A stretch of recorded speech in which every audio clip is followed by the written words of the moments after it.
राम राम मेरी माताएं बहनें, जय बाबा नीम करोली महाराज जी की।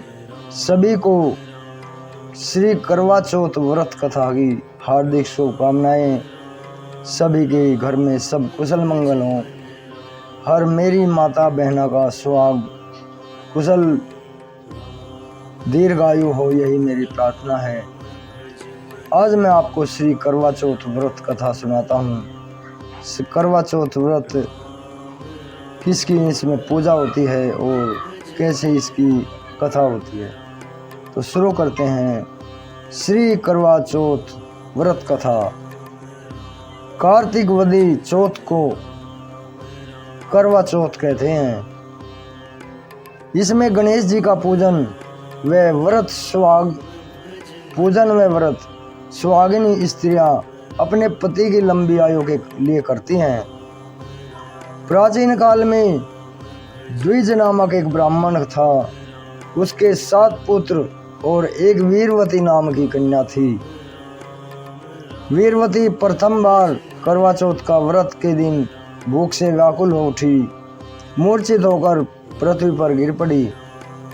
तभी सब भाई यह देखकर रोने लगे और जल से मुंह धुलाकर एक भाई वट के वृक्ष पर चढ़कर छलनी में दीपक दिखाकर बहन से कहा कि चंद्रमा निकल आया है।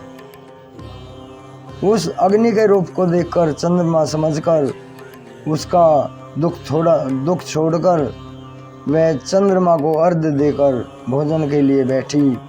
पहले कोर में बाल निकला, दूसरे कोर में छींक हुई और तीसरे कोर में ससुराल से बुलावा आ गया। ससुराल में उसने देखा कि उसका पति मरा पड़ा है। संयोग से वहाँ इंद्राणी आई हुई थी। वीरवती ने उन्हें देखकर विलाप करते हुए बोली कि हे माँ, यह मुझे किस अपराध का फल मिला है, मुझे किस अपराध की सजा मिली है।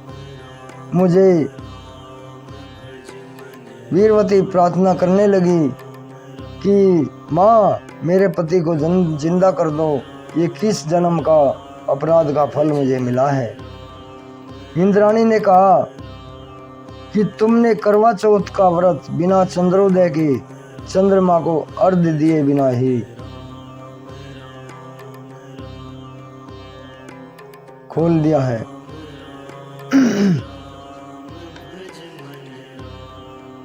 तुमने करवा चौथ का व्रत बिना चंद्रोदय चंद्रमा को अर्घ्य दे दिया है।